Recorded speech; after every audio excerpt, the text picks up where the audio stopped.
מעט מאוד סינים קמו בבוקר לפני 20 שנה ואמרו, אני רוצה לחיות במדינת משטרה שיעקבו אחריי. כל פעם בסייקל של 30-40 שנה, כשיש התפתחות טכנולוגית רדיקלית שמתווכת לציבור את המציאות, אנחנו נכנסים לסייקל פוליטי לא בריא, פופוליסטי, בדרך כלל זה נפתר במלחמה גדולה. ההיסטוריה מלמדת שהתוצאה של מלחמת התשה היא תמיד הפסד. גם אם הוא לא בשדה הקרב, מדינה של 170 מיליון איש נגד 3.7 מיליון פינים, והפינים עושים שם לרוסיה בית ספר. זיהוי הזדמנויות וחרבו דרבו על ההזדמנות. אנחנו מסתכלים על עולם חדש, זה לא יהיה אותו עולם. יונתן, אני שם לב שלפני שבועיים היית חליפה ועניבה, כן, לפני שבוע היית לגמרי על בית, זרקת עם טישרט, אבל היום אתה ספורט אלגנט. משהו כזה, משהו כזה. אז אני רוצה לנחש, היום יש לך פגישה עם דרג יותר זוטר. לא, תקשיב, היום יש לי... במוזיאון הארץ. היום יש לי בעיקר פגישות בזום עם חול, זאת האמת. יפה. את זה פספסתי, נכון. ככה נכון. ברגוע. קבוצה מכופתרת ללא עניבה, זה באמת מסתדר. כן. אני די נלהב ממה שיש לנו in store בדוקט היום. אני חושב שבחרנו מגוון אקלקטי ומעניין של נושאים, אבל שמתי לב, אולי נדבר איתך על זה, אחרי שנקריא על מה נדבר השבוע, שדווקא יש פה, אני חושב, נרטיב. שאולי, אתה יודע, אולי אנחנו לא שמים לב, אבל אנחנו מעלים נושא אחד, והוא איכשהו עושה לנו חיבור למשהו אחר, ובסוף, תאמינו לי, מאזינים יקרים, זה תמיד בדיעבד הנרטיב. שאנשים יבינו, אנחנו לא אומרים, בוא נעשה נרטיב על איך מדינות עושות ככה וככה וככה, ובתוך הנרטיב נכניס 4 נושאים. באמת שלא. זה בדיעבד, אחרי 4 נושאים, אנחנו אומרים, רגע, יש פה איזה חוט מקשר. אז אני חושב שגם היום, אולי הוא פחות obvious, אבל בכל מקרה, בוקר טוב לך, יונתן אדירי, מה נשמע? בוקר אור. בוקר טוב ליוני המפיק, בוקר טוב לאפרת העורכת, אני גילי בימן, איתי יונתן אדירי, ואנחנו עומדים להגיש לכם את פרק 59 של הפודקאסט האהוב שלנו, שולחן 4, הפודקאסט שעוסק בעניינים ברומו של עולם, בזמן שאתם מאזינים לפרק הזה, התאריך יהיה ה-12 ביוני 2026. יונתן, טוב לראות אותך. שהוא יום הנישואין ה-15 שלי, רק שתדע. מה אתה אומר? מזל טוב, מברוק, על הכיפק. בת 14, והיא נולדה 9 חודשים ו10 ימים אחרי חתונה. אז...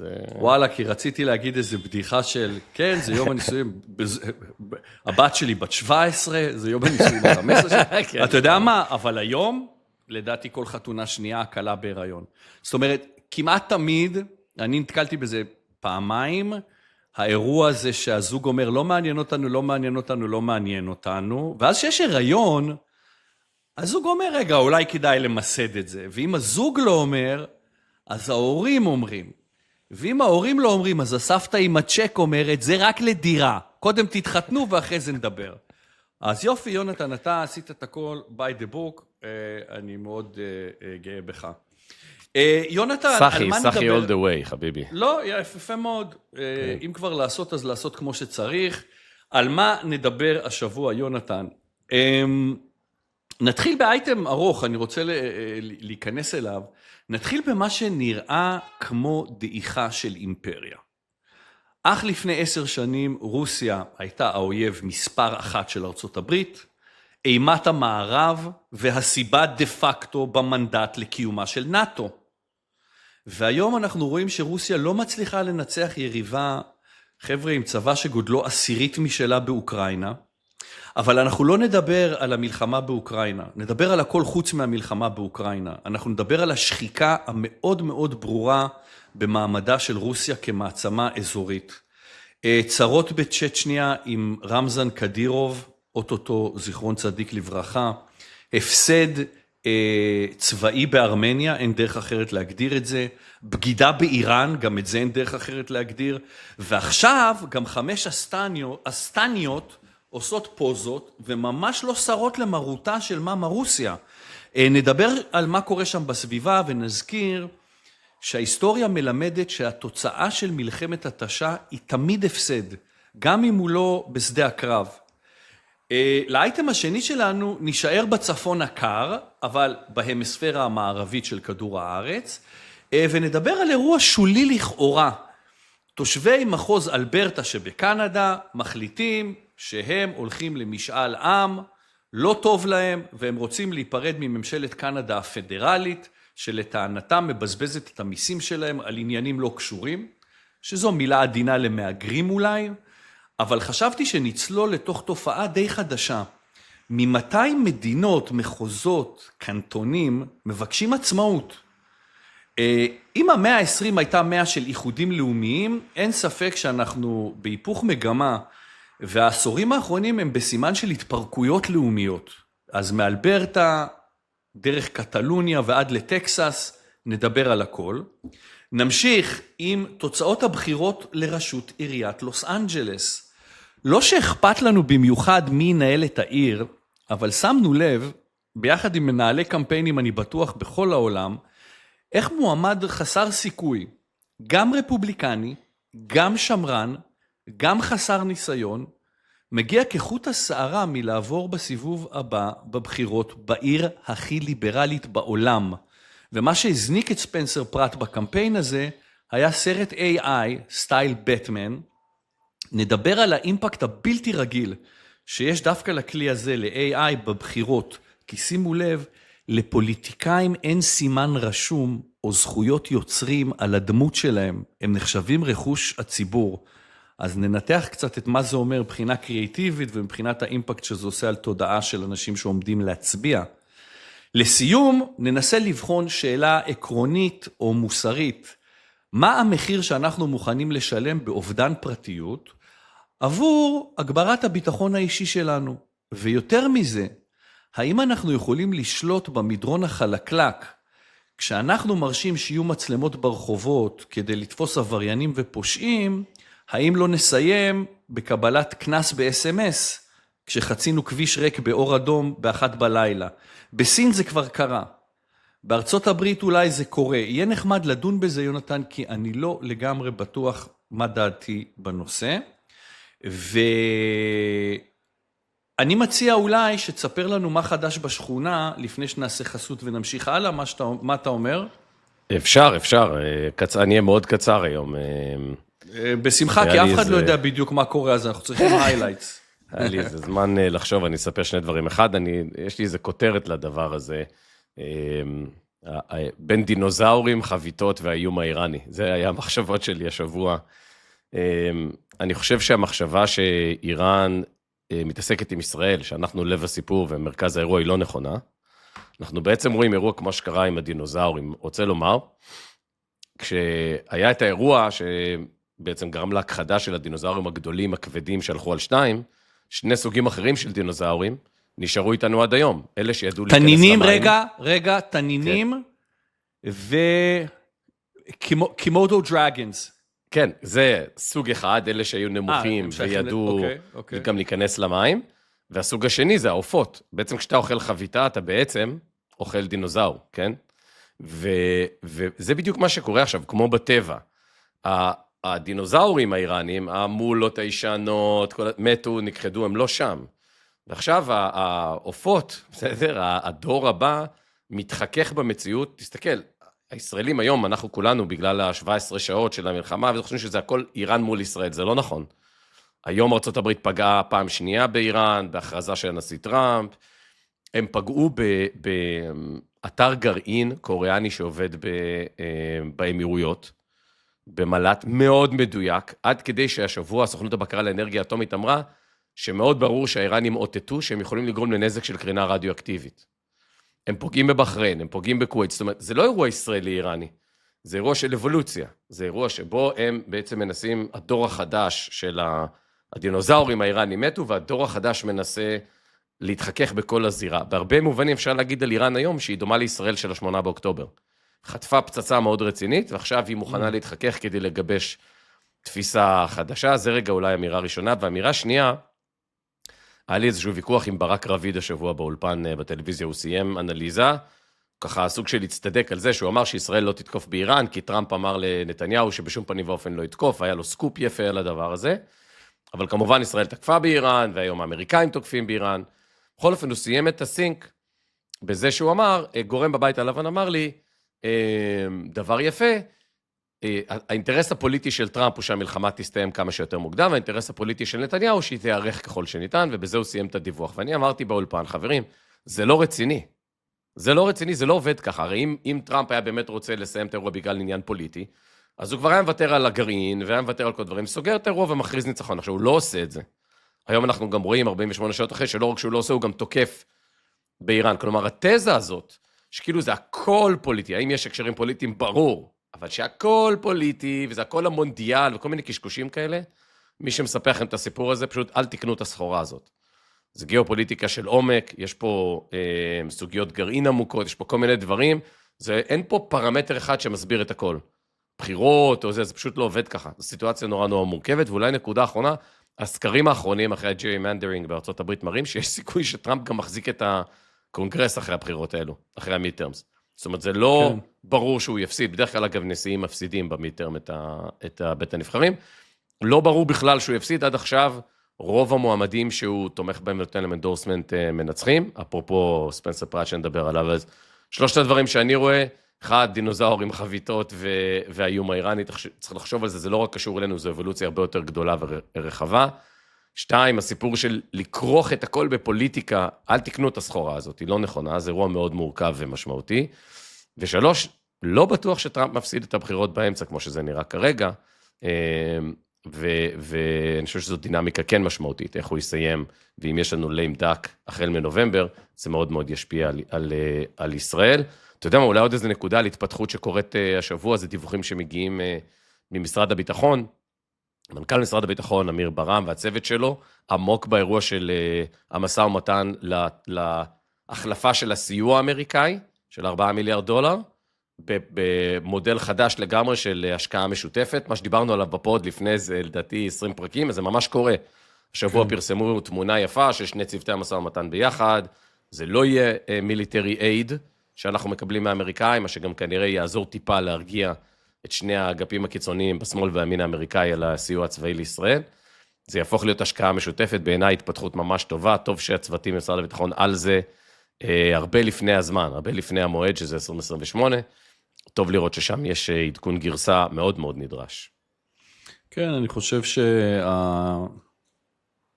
שהעיתונאים ואנשי תקשורת כל כך נמצאים בתוך הכל פוליטיקה, הכל פוליטי כל הזמן, שהם שוכחים שלפעמים מגיע נשיא שלא חייב בעצם יותר מדי ליותר מדי אנשים, הוא בקדנציה האחרונה שלו, וסימפלי לא אכפת לו שום דבר חוץ מהלגאסי שלו, אולי ההתעשרות של הילדים שלו, אבל זה לא משנה את העובדה, יש לו פרינציפ, הוא מחזיק בו, ואין לך באמת איזה מנוף לאיים עליו, ואני חושב שזה לטובתנו ולו, בטח כישראלים, אבל גם בתור צופים של לנסות לראות מה האפקטיביות של בן אדם, שבאמת מגיע כדי לממש את החזון שלו, ולא כי הוא חייב טובות ל-1,500 תורמים.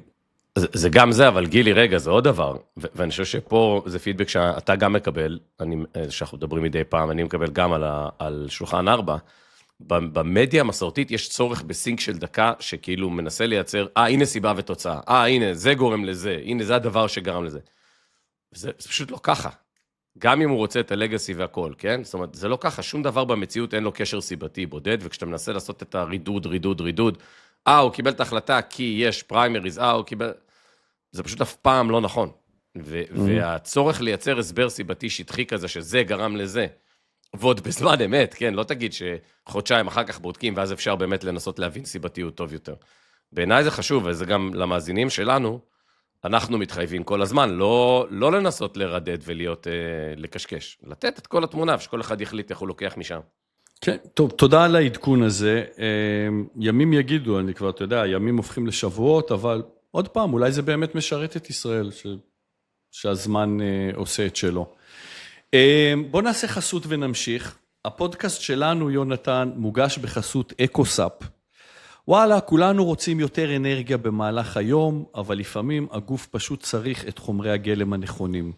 וכשאומרים ויטמין B, בעצם מתכוונים לקומפלקס ויטמינים, שיש בו B6, B12, חומצה פולית וגם B7. אז אקוסאפ שלנו דואגים לכם לכל המגוון הזה בפורמולה אחת.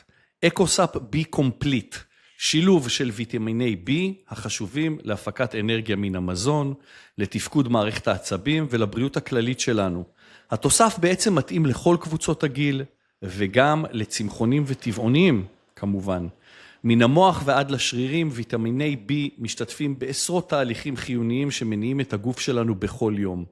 ובגלל שאנחנו מעריכים את ההקשבה שלכם, מאזיני שולחן 4, אתם מקבלים 10% הנחה על כל קנייה של תוסף באתר אקוסאפ, פשוט תקלידו טייבל 4, TABLE והספרה 4, במשבצת קוד הקופון כדי לממש את ההנחה שלכם. ולא נסיים בלי להזכיר לכם, דברו עם הרופא לפני כל שינוי קבוע בתזונה. עצה שלי, דברו איתו לפחות פעם בשנה בלי קשר, בשביל זה הוא שם. אז תודה אקוסאפ, ושרק נהיה בריאים. הכתובת לאתר נמצאת בשואו נוטס, איפה שאתם לא מאזינים, בכל פלטפורמה. אז יונתן, לפני שבאמת נתחיל, כמו שאמרתי לך בהתחלה, אני חושב שמסתבר שיש לנו נרטיב לכל פודקאסט. והנרטיב הפעם, תקן אותי אם אתה חושב אחרת, הוא בעצם מה קורה כשהמסגרות הגדולות שהחזיקו את העולם מתחילות להיסדק. רוסיה שמאבדת את האימפריה, קנדה שנאבקת על הפדרציה שלה, פוליטיקאים שמאבדים שליטה על נרטיב אולי, וממשלות שמקבלות כוח חסר תקדים לעקוב אחרי האזרחים שלהם, ואולי גם לא רק ממשלות. אבל נתחיל מרוסיה. בפרק 54 דיברנו על מלחמת רוסיה-אוקראינה. הבאנו קצת מספרים על כמויות הנפגעים, בעיקר בצד הרוסי. רוסיה מאבדת בין 25 ל-30 אלף חיילים בחודש. זה בערך פי 8 ממה שהאוקראינים מאבדים, ומה שיותר חשוב לנושא, רוסיה מצליחה לגייס רק 22 אלף חיילים בחודש, אז הדפיציט פה יתחיל לתת ביטוי גם בשדה הקרב. דיברנו על זה שהאוקראינים יותר מיומנים, חייל רוסי היום מגיע לחזית אחרי שבועיים של אימונים, זאת אומרת לפני שבועיים הוא היה בשדה ועכשיו הוא בשדה הקרב. האוקראינים טכנולוגיים יותר, גם על זה דיברנו, ולמרות שעבר רק חודש וחצי מאז הפרק שדיברנו על זה, עושה רושם שקצב השחיקה יונתן הרוסי רק עולה, ויחד איתו עולה האומץ של מדינות שעד לא מזמן נחשבו כמדינות חסות של רוסיה, וכמעט כאיש אחד, ועל זה נדבר, כל מדינות האקס ברית המועצות מתחילות לפתח עצמאות שפוטין אולי לא אוהב, אבל תכלס נראה שהן לא שואלות אותו. אז אני חושב יונתן שהכי טוב יהיה שנתחיל בכיוון השעון, ואתה תוכל להגיב על כל תחנה לאורך גבולותיה של רוסיה, כי אני לא חושב שיש תחנה שלא מתפלצפת. אז על אוקראינה דיברנו. המלחמה האוקראינית יצרה לפוטין את הבעיה הלא אוקראינית הראשונה, בצפון מערב המדינה. פינלנד מצטרפת לנאטו באפריל 2023, ומוסיפה לרוסיה עוד 1,400 קילומטר של גבול עוין, עכשיו בצפון מערב, כמו שאמרנו, ושוודיה מחזיקה אחריה ומצטרפת שנה אחר כך. אז למי שלא בקיא, הפינים, דרך אגב, הם לוחמי על, שעשו לרוסיה צרות צרורות במלחמת החורף של סוף 1939, אני אגיד שני משפטים על זה. זמן קצר אחרי... בוא נגיד למאזינים שכדאי, מי שלא רואה וידאו, אתם יכולים להחליף לוידאו, כי יש עכשיו מפה. יש לנו מפה, נכון, והמפה באמת, תודה יוני, תלווה אותנו, שאנחנו מסבירים על זה. אז קצת על פינלנד ומי זה החבר'ה האלה, זמן קצר אחרי שסטלין חותם בסוף 1939 על הסכם מולוטוב-ריבנטרופ עם גרמניה, הוא דורש שטחים מפינלנד. למה? בלי סיבה. הוא דורש שטחים מפינלנד, הוא רוצה שם כמה איים, ופינלנד אומרת לו, ממש לא, יוזף. אז סטלין נכנס לפינלנד בכל זאת. שימו לב, מדינה של 170 מיליון איש, נגד 3.7 מיליון פינים, והפינים עושים שם לרוסיה בית ספר. אגב, אחד התחביבים של חיילי פינלנד היה להדליק פתיל בתוך בקבוק זכוכית מלא בנזין ולזרוק אותו על טנקים רוסים. הם נתנו לבקבוק הזה את שם החיבה בקבוק מולוטוב, אז משם זה מגיע. אז לא ניכנס למלחמה המעניינת הזאת. רוסיה ניצחה, היא כבשה 11% מפינלנד, אבל אבוי לניצחון שכזה, כי היו 26,000 הרוגים פינים, ו170,000 הרוגים רוסים, ויש רבים הטוענים שהיטלר ראה את החולשה הרוסית שם, והחליט לפתוח במבצע ברברוסה ב-1941, ולהיכנס ברוסים עם 4 מיליון חיילים. אז יונתן, מה אתה מספר? מה דעתך על הפדיחה הזו? אז אנחנו בכיוון השעון, אבל אולי נגיד משהו רגע בבסיס. אתה יודע, סרגי ברין אמר לפני איזה 20 שנה בדיון פתוח, שרוסיה היא ניגריה בשלג. רוסיה היא בעצם ניגריה בשלג. כן. מה הוא מנסה להגיד? מדינה עם משאבים, שלא נשאר ממנה מוסדות, והיא מושחתת, רקובה, ולא יודעת להתנהל.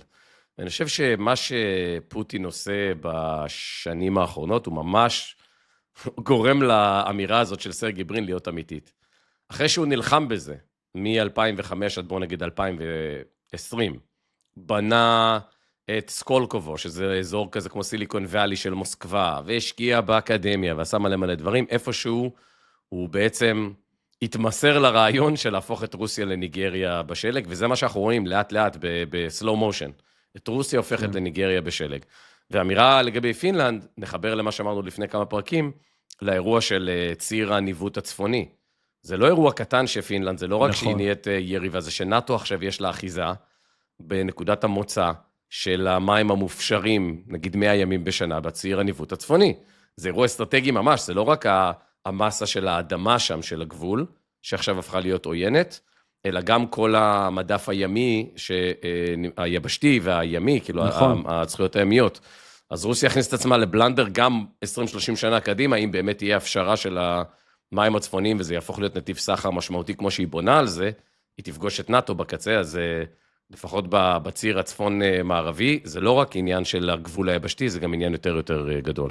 נכון. תראה, נמשיך בסיבוב, ואנחנו נמצא את מונגוליה, והיא גם מתחילה לעשות פוזות עם המתכות הנדירות שלה. אתה יודע, זה אולי שווה אייטם נפרד. מסתבר שמונגוליה היא ערב הסעודית של המתכות הנדירות, והיא מתחילה לדבר עם ארצות הברית על נתיב אווירי בטוח להוציא את המתכות האלה למערב. נזכיר רק שמונגוליה כלואה לחלוטין יבשתית בין רוסיה לסין. האמת שזה באמת מתאים לאייטם בפני עצמו, אז עצם העובדה שמונגוליה מרגישה חופשייה לקשקש עם האמריקאים על מסדרון אווירי בטוח, זה גם אין דרך אחרת לקרוא לזה חוץ מאשר אנחנו מרגישים חופשיים. יש לך משהו להוסיף על מונגוליה או שנמשיך? שני דברים על הציר הזה שחשוב לדעת. אחד, הנמל הקריטי לרוסיה בוולדיווסטוק באזור מונגוליה, הוא נמל מים חמים מהיחידים שרוסיה יש לה, כאילו החזקה בו שבעצם מאפשר לה יתרונות אסטרטגיים במרחב, וגם הוא ככה קצת בסימן שאלה בדינמיקה כזאת. ושתיים, חשוב להבין על מונגוליה ואינר מונגוליה, מונגוליה שבתוך סין הריבונית, זה שזה אחד האזורים ששם הכי הושפעו ממדיניות הילד האחד. יש בערך 25 מיליון גברים רווקים שלא ימצאו בת זוג בסין, בגלל מדיניות הילד האחד. זה יצר עיוות במאזן המגדרי. והרבה מהאזור הזה, רוסיה לא באמת שולטת שם, זה רוסים עם עיניים מלוכסנות, כן? זה לא באמת אנשים שהם indigenously Russian. כן. זה מייצר דינמיקה גם של נישואים, משפחות, כאילו רוסיה היא באיום גם של אובדן זהות, גם ככה הזהות שם מדולדלת ביחס לרוסיה, ואם היא תאבד שם את הזהות, ואנשים שם, תחבר לאייטם על אלברטה אחר כך, תאר לך סיטואציה שהמרחב הזה אומר, אנחנו זהותית כבר לא מחוברים לאמא רוסיה, אנחנו עצמאיים. ואז מה קורה לוולדיווסטוק, ומה קורה לנמל המזרחי, ורוסיה לא מסוגלת היום לרתק צבא, גם בגזרה המזרחית וגם בגזרה המערבית. אז זה ההקשר שלי לשם. ומעניין לעניין באותו הקשר, הסעיף הבא שנדבר עליו בצרות הרוסיות, גם כן מאוד קשור לזהות הלאומית, כי הקבוצה הבאה היא קבוצה טורקמנית, היא קבוצה דוברת טורקית, נראית טורקית, מבינה טורקית, והקבוצה הזאת היא כמובן קזחסטן וחברותיה. בעבר הסטניות היו חלק מברית המועצות. אנחנו נתחיל מקזחסטן, שיש לה בסך הכל 20 מיליון תושבים, אבל היא המדינה התשיעית בגודלה בעולם, עם משאבי טבע עצומים, בעיקר נפט וגז ואורניום, וקזחסטן שהייתה וסל מלא של רוסיה אחרי נפילת החומה, תשמע, תפסה עצמאות ביג טיים. במרץ 2022, קצת אחרי הפלישה הרוסית לאוקראינה, דיברנו על זה בהרחבה פה, קזחסטן מכריזה על הקמת המידל קורידור, שזו מערכת של נמלים ורכבות וכבישים ומעבורות דרך הים הכספי, שכוללת את אזרבייג'אן, טורקיה, גיאורגיה, מימון של איחוד האמירויות, וזה 100% מסלול עוקף רוסיה, 100%. כן, כן, טורקמניסטן וקזחסטן בדיוק. כן, וביוני של אותה שנה, 2022, 5 חודשים אחרי שפוטין נכנס לאוקראינה, קסים ג'ומרת טוקייב, נשיא קזחסטן, גבר עם ביצים, יושב ליד פוטין בוועידה בסן פטרסבורג, תשמע, ומצהיר, אנחנו לא מכירים בטיואן, לא בקוסובו, ואותו עיקרון חל גם על לוהנסק ודונייצק. יעני, במילים אחרות, יושב ליד פוטין ואומר לו, אני לא מכיר בסיפוח שאתה עושה באוקראינה, וממילא לא תומך במלחמה שלך, שזה ממש וואו, יש גם תמונות של הפרצוף של פוטין, שהוא אומר את זה. ובנובמבר שנה שעברה, לפני חצי שנה, קזחסטן מצטרפת להסכמי אברהם עם ישראל. זה בטח גם כן לא היה בבינגו קארד של פוטין, על הדרך קזחסטן עושה עסקאות עם ארצות הברית ב-17 מיליארד דולר, ויונתן, אני אומר קזחסטן, כי קזחסטן לא לבד בסיפור הזה, רק נסגור את הגוש. יש 5 סטניות, קזחסטן פשוט הגדולה שבהם, עם כלכלה של בערך 300 מיליארד דולר, לשם השוואה, אוזבקיסטן מאחוריה, עם כלכלה של 115 מיליארד דולר, ואחריהן, טורקמיסטן, טורקמניסטן, טאג'יקיסטן וקירגיסטן, עם כלכלות שיחד מגיעות בערך ל-80 מיליארד דולר. אז לא ניכנס לכל הסטניות, רק נאמר בגדול, כי זה חשוב לדיון, קזחסטן היא נותנת הטון הכלכלית, אוזבקיסטן היא המאוכלסת ביותר, 37 מיליון עם הצבא הגדול ביותר בגוש הזה. 5 המדינות האלה חזקות יחד מאוד כגוש, כי כגוש יש להם גם מחצבים, גם מים, נהרות ענק שמפיקים חשמל הידרו-אלקטרי, ויונתן, מכנה משותף היסטורי, תרבותי וגנטי, טורקמני, הם טורקים. אז לא רק אנחנו עלינו על הסינרגיה הזאת, המדינות האלה מאוגדות בברית, הקרויה C5, או Central Asia 5, וסמוך על אדון דונלד ג'יי טראמפ, שמיד נזכר בהסכם שיש לו מ-2015, ובנובמבר 2025 הוא מזמין את ראשי המדינות האלה לוושינגטון, לוועידת פסגה, המכונה אצבע בעין של פוטין, שנקראת ה-C5 פלוס 1, ודונלד טראמפ כרגיל הוא הפלוס 1, ושם גם מצטרפת קזחסטן להסכמי אברהם. ואם התעניינת, יונתן, לא, ולדימיר פוטין לא הוזמן לאירוע הזה.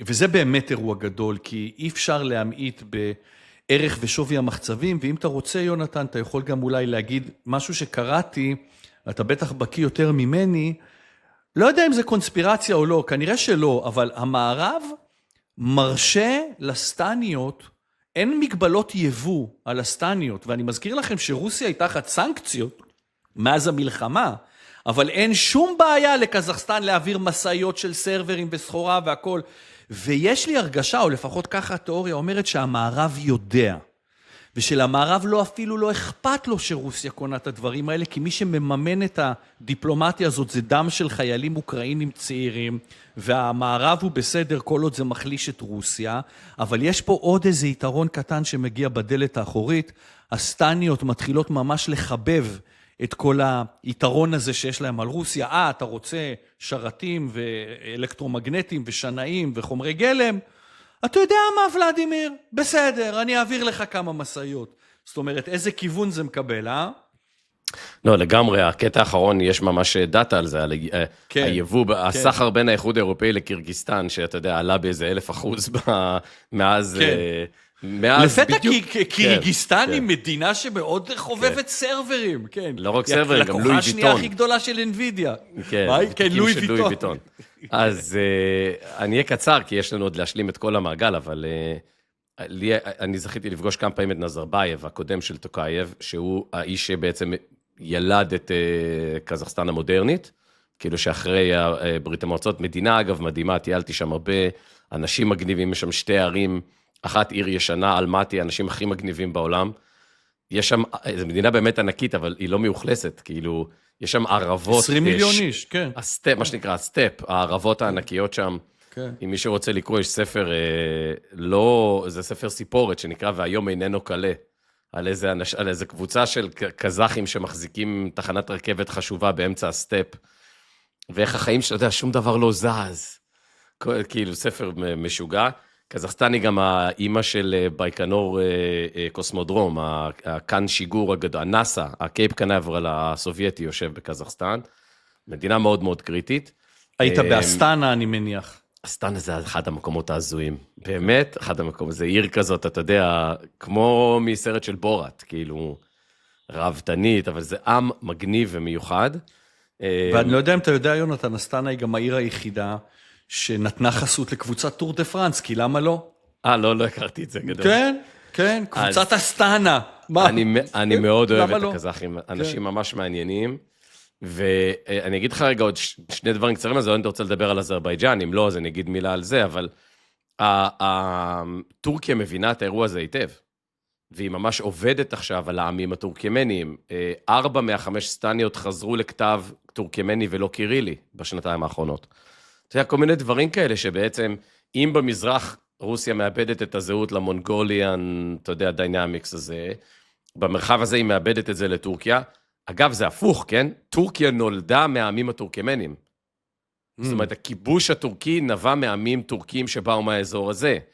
הם אלה שבסוף הפכו את אגה סופיה ואת הכנסיות למסגדים, הם אלה זאת אומרת, זה לא הפוך שטורקיה היא האימא של האזור, מה שאתה קורא להם טורקמני, זה הפוך, ההורים, השבטים באו משם לתוך האזור שאנחנו קוראים לו היום טורקיה, לכן היא נקרא אימפריה האוטומנית ולא אימפריה טורקית, זאת אומרת, זאת אומרת, גם הזהות, מה שאנחנו קוראים לו טורקית, שרוצה עכשיו להשתלט מטורקיה, מאזור אנטוליה, על האזור הטורקמני, זו דינמיקה מעניינת, ונקודה אחרונה, רק על אזרבייג'ן בקצר, מי היה מאמין שהאזרים ינצחו בנגורנו קרבאח, עם נשקים ישראלים, נגד התפיסה הרוסית בארמניה, ובקצה אמריקה תבנה את המסדרון, מה שנקרא טראמפ, corridor of peace ומשהו, בלי שרוסיה תירה כדור אחד.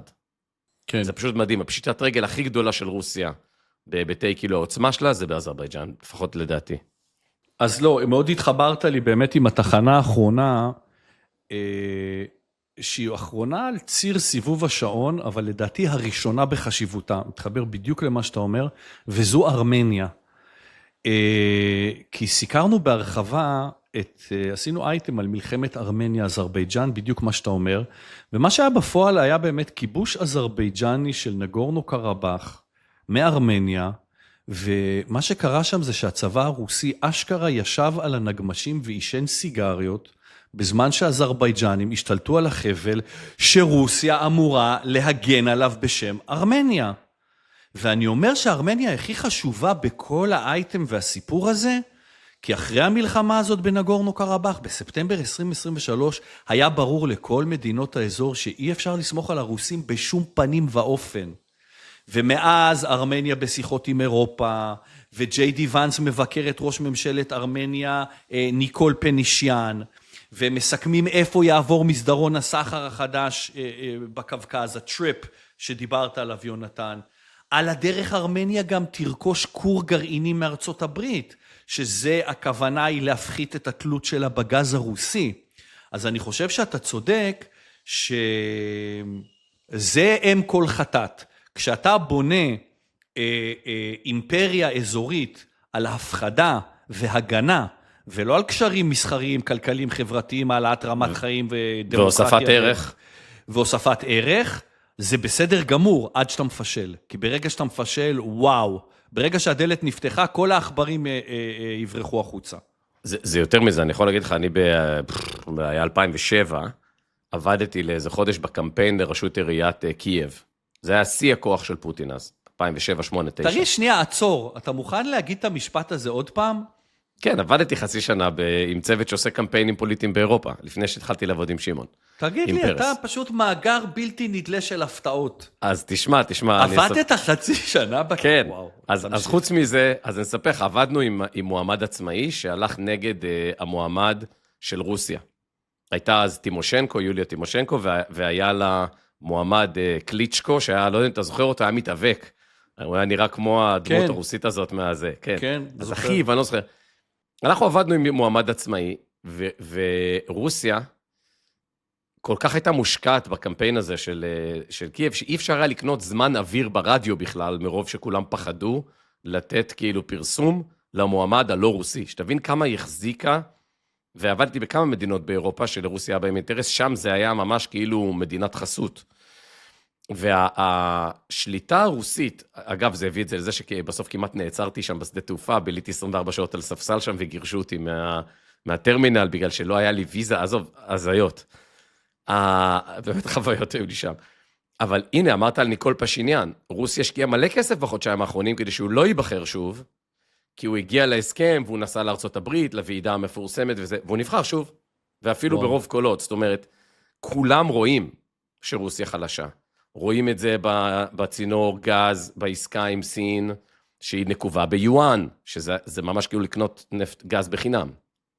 רואים את זה במה שתיארת בפינלנד, רואים את זה בקו החזית האוקראיני, ששם זה הכי אולי ברור, ובאזרבייג'אן. ועכשיו רואים גם שה-strong arm הזה, הפוליטי, של להשפיע על קמפיינים בבחירות, גם לא עובד. ותשמע, ולא סתם יש דיווחים בשבועיים שלושה האחרונים, שפוטין, מה שנקרא, מסתכל 360 מעלות, ומנסה להבין איך הוא לא מאבד את האחיזה באיזושהי דינמיקה בחודשים, אני יודע מה, בשנים הקרובות. זה לא יפתיע אם זה יקרה.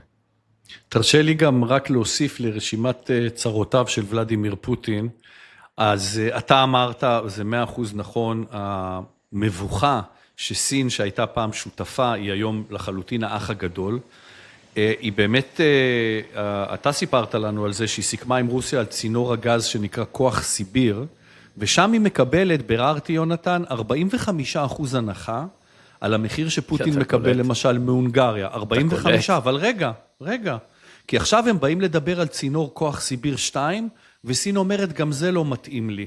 ובמחיר החדש כמעט לא משתלם לרוסיה לבנות את הצינור, ולכן זה תקוע כרגע.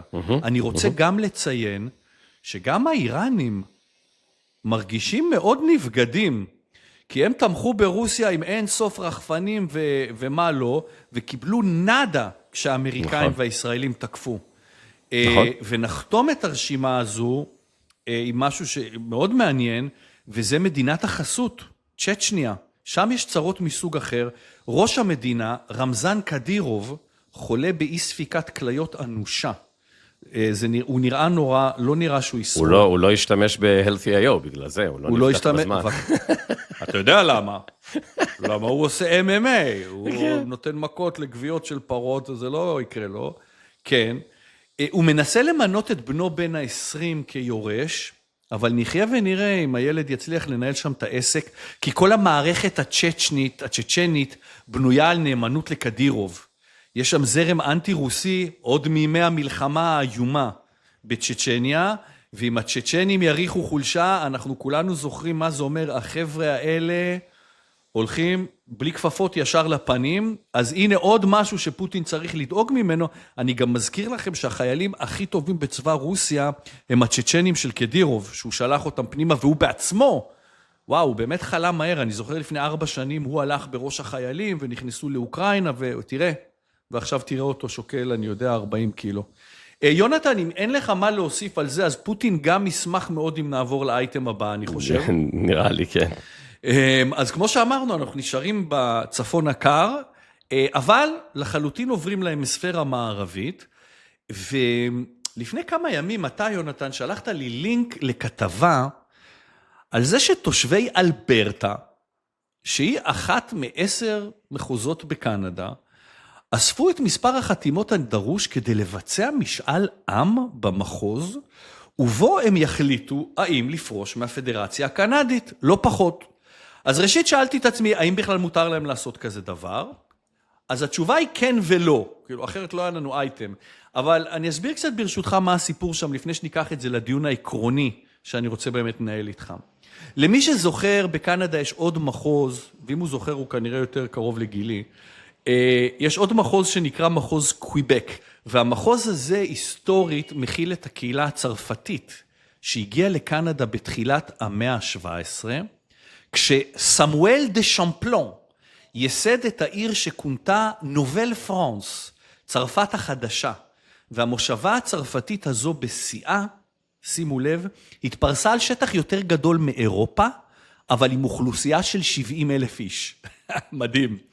אז ב-1759 מגיעים הבריטים ומתייצבים מחוץ לקוויבק, במקום שנקרא מישורי אברהם, ואני מחכה כמה זמן ייקח עד שיאשימו אותנו במשהו. הבריטים מצילים מצור על העיר, קוויבק, שהיא כנראה העיר הכי מבוצרת בעולם, היא יושבת על מצוק תלול מעל נהר גועש.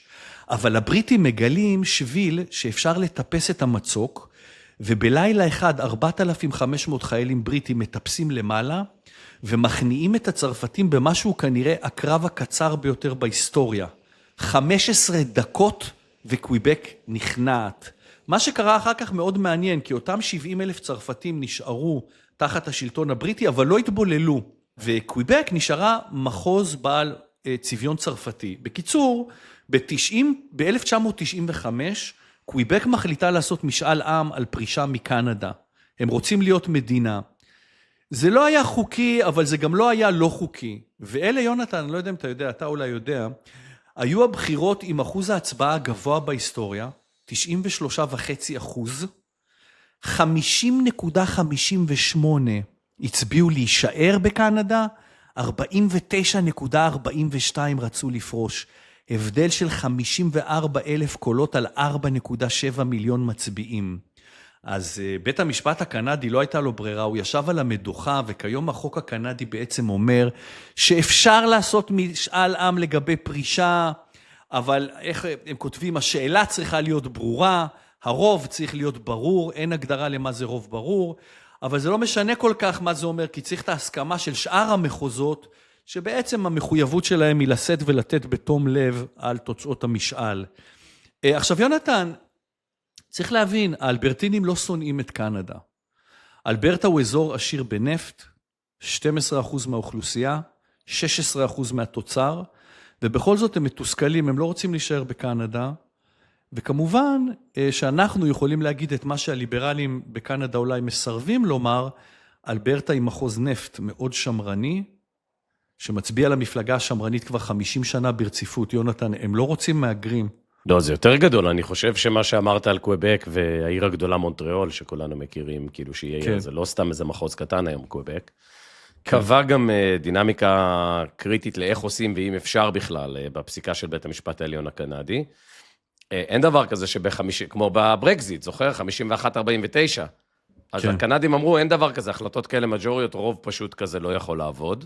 זה חשוב לומר, כלומר, גם אם פסיקת בית המשפט אמרה, גם אם אלברטה היא מחייבת, אז כלומר, גם אם אלברטה תחליט לא יודע מה, 55-45, זה אסור, אנחנו לא מקבלים את זה.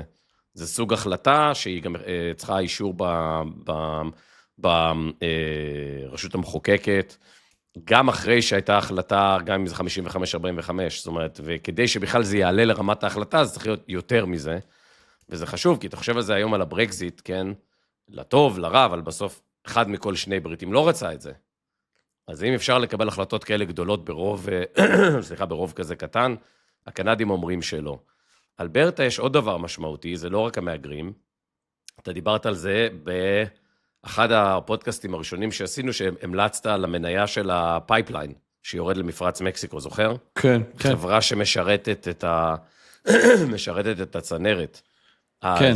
אחת הבעיות של אלברטה זה שבריטיש קולומביה, שזה המדינה ממערב אליה, כן, ונקובר וזה, בגלל כל מיני תקנות סביבה, לא מוכנה לייצר צינורות, ולא מוכנה להתעסק בזה, והאנרגיה, סליחה, שהיא החיים של אלברטה, מיוצאת לעולם דרך מפרץ מקסיקו בארצות הברית. ויש לה grievances מאוד רציניים.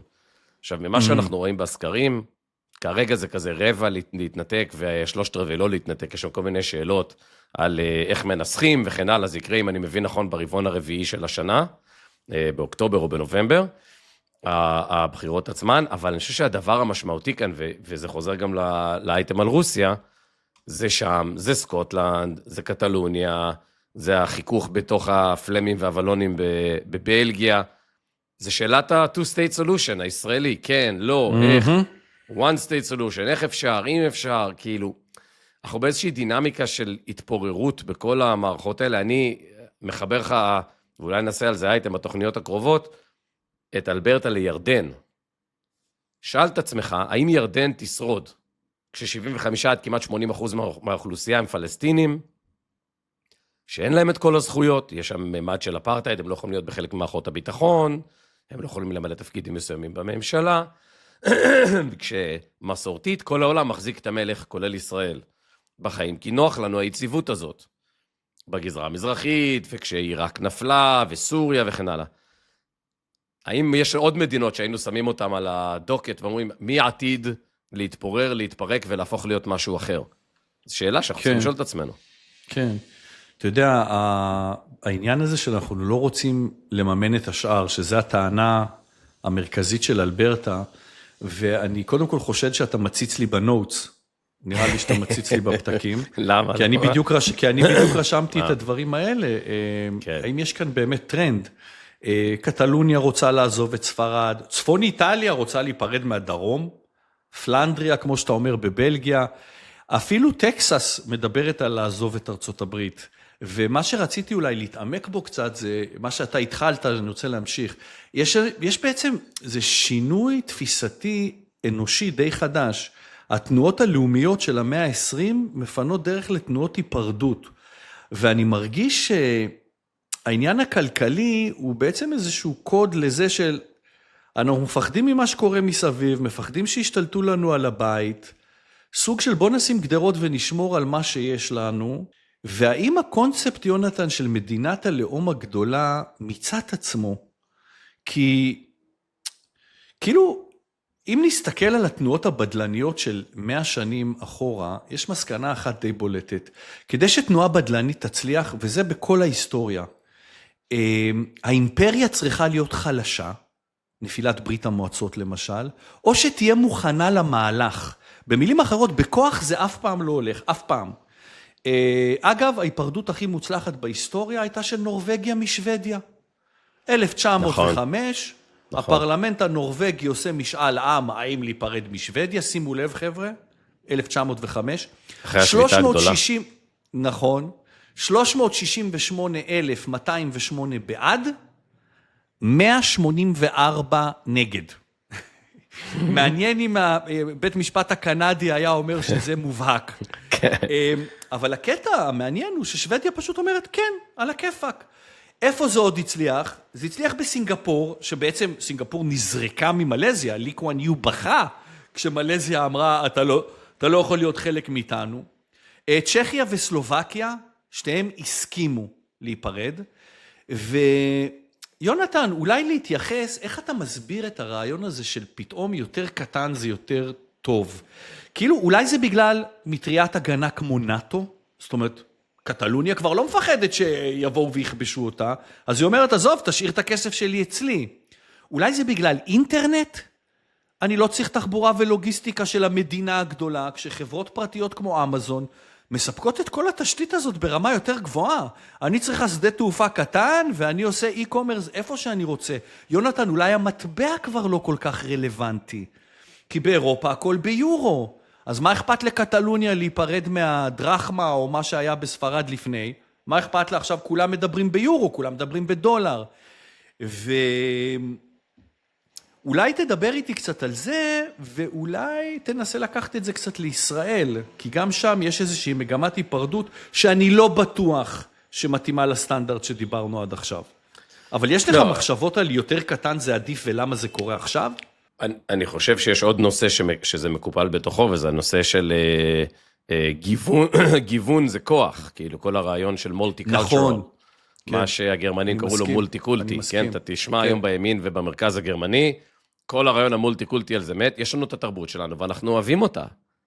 אנחנו רוצים לקבל זרים, זה גם מתחבר למשאל עם בשוויץ, של הגבלה של 10 מיליון אנשים, תרבויות שאומרות, לא יכול להיות שבחסות הגלובליזציה, כל התרבויות מעולות, והתרבות המערבית נחותה מהם פתאום, כי היא הייתה קולוניאליסטית, כי היא גרמה לדברים, כל הסיבות המוצדקות, אוקיי?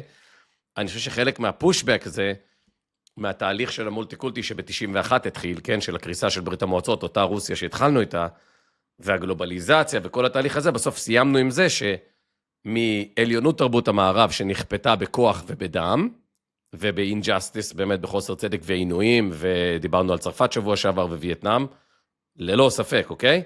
עברנו למצב שתרבות המערב היא כל הרוע, והיא צריכה לקבל מולטי-קלצ'רל, וגם להיות נחותה בעיני עצמה, בתוך המדינה המייבאת, כן?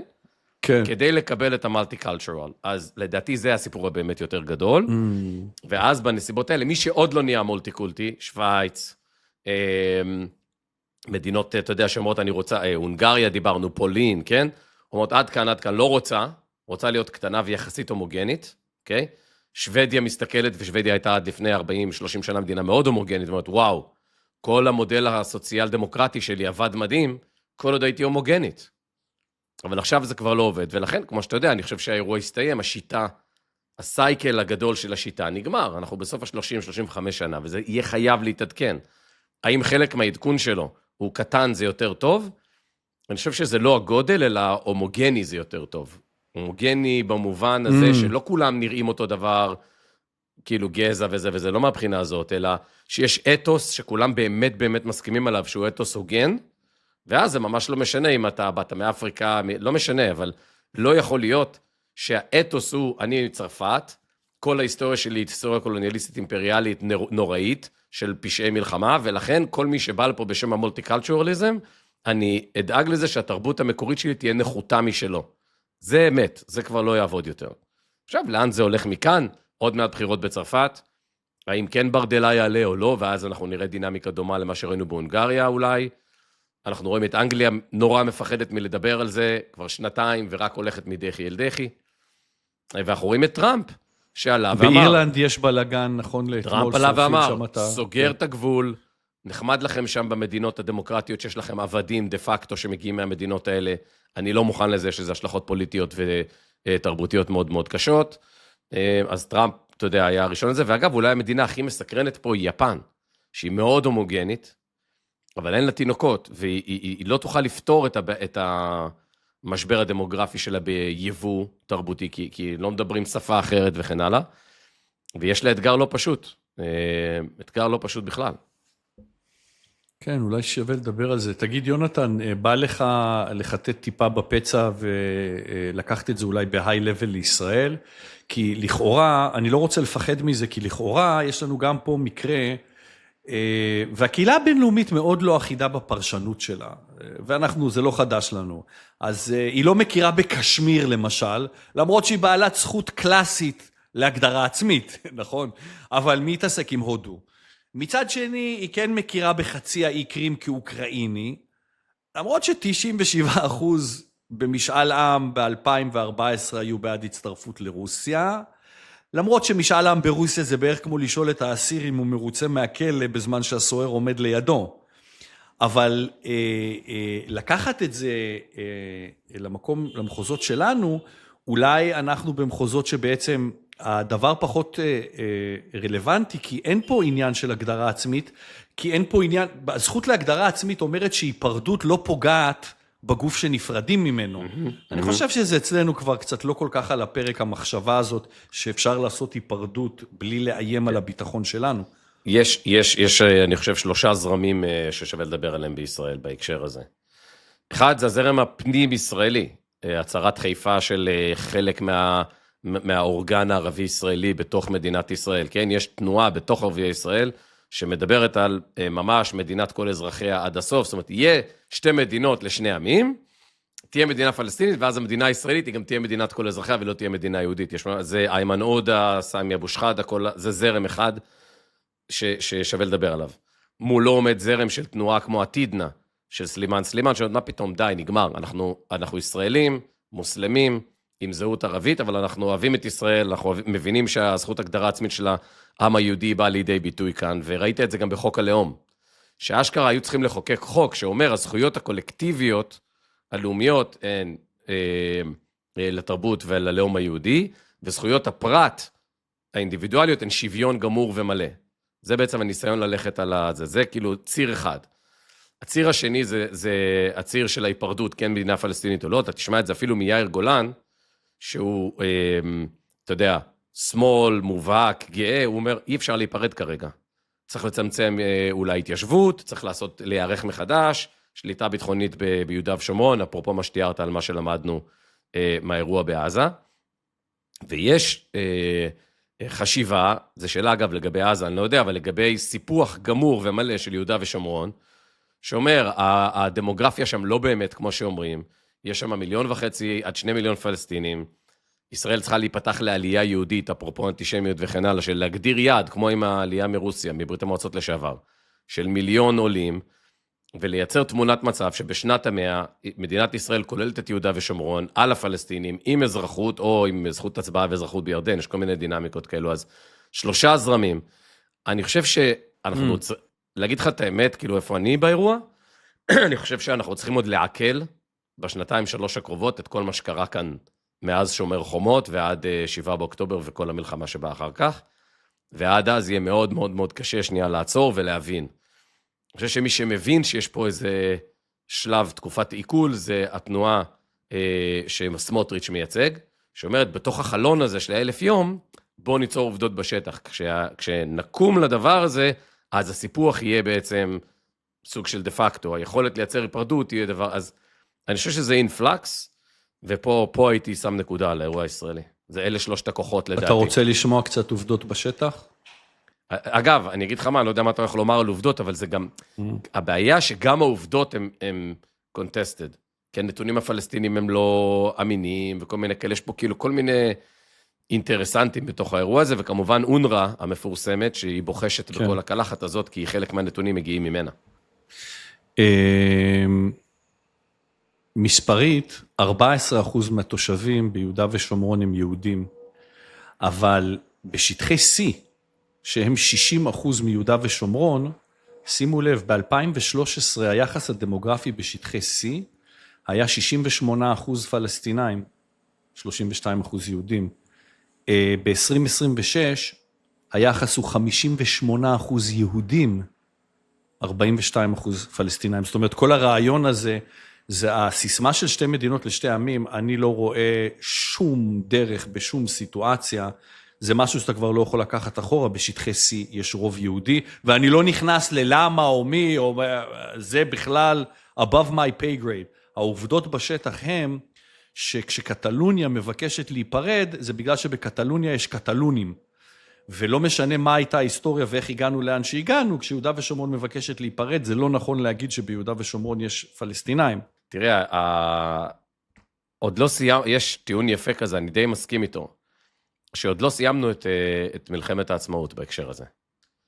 כי בסוף שאתה חושב על זה, ירדן שלטה ביהודה ושומרון, משם מגיעה השם הגדה המערבית, נכון? כי כאילו הטרנס-ג'ורדן השתלטה על הגדה המערבית של ירדן, לכן היא קוראת לה ככה. בסיפור היהודי, יהודה ושומרון זה חלק עמוק ממי שאנחנו, ולכן זה לא פתור. יש פה אלמנט של זהות, הוא לא רק אלמנט, זה התקיפה נגד ישראל שהיא סטלר קולוניאליזם, כן?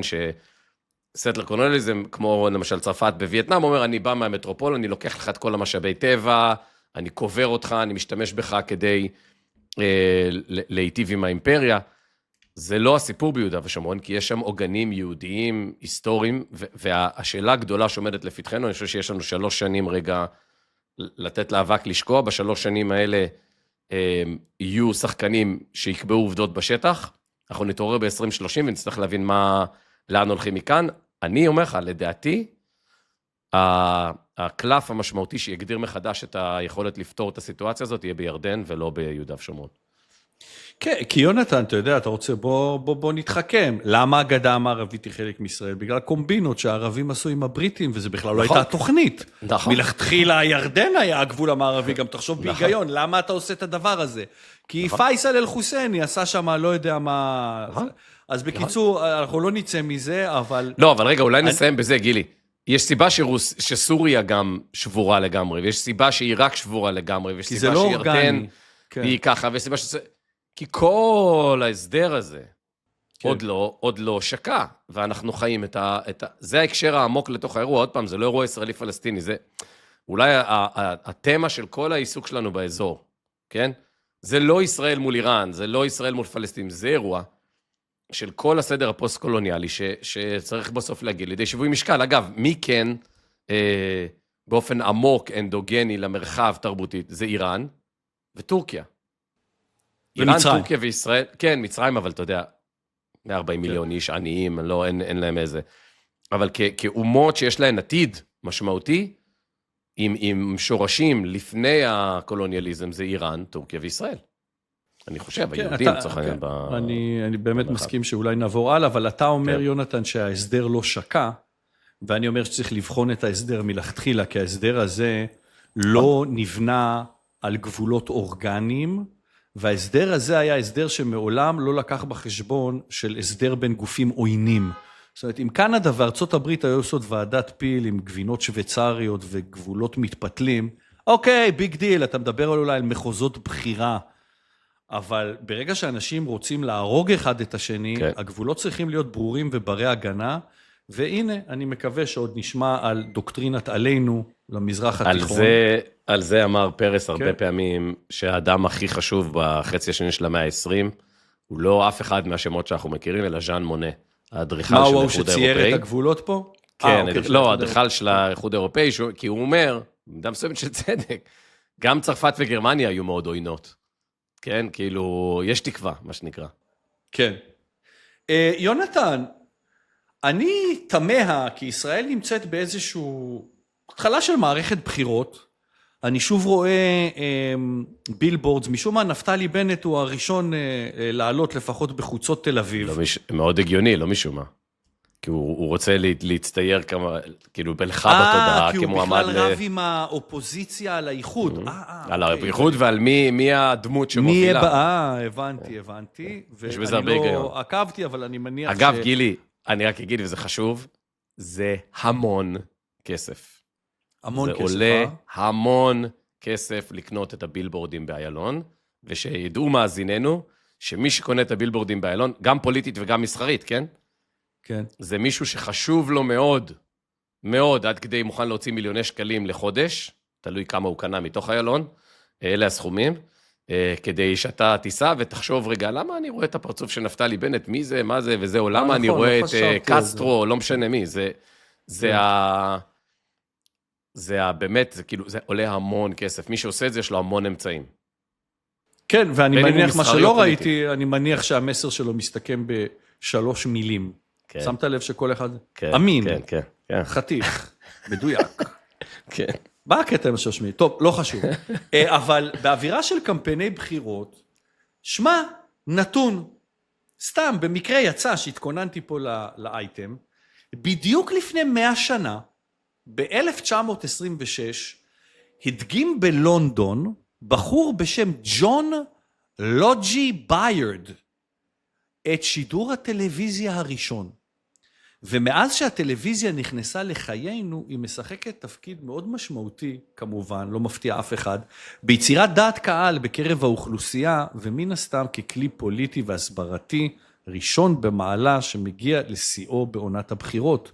ובמשך 100 שנה, ברמה כזו או אחרת, פוליטיקאים צריכים לכתוב נאומים, ולהצטלם, ולקנות זמן מסך, ולשכנע עיתונאים באג'נדה שלהם. ואז מגיע AI, ויוצר מצב חדש לחלוטין, לא מבחינת האינפורמציה שהוא מעביר, יונתן, זה הניואנס פה, אלא מבחינת הרגש שהוא מעורר. כי תמונה שווה 1,000 מילים, ואם לקחת את זה למחוז ילדותך או צעירותך, להגיד פרס יחלק את ירושלים זה חזק. אבל להראות את פרס בקפיה מעשן סיגריה עם ערפאת, זה כבר בוקס לפנים מבחינת הנעת הרגש והשכנוע, ואתם יודעים, פוליטיקה זה יצרי לפחדים הכי עמוקים.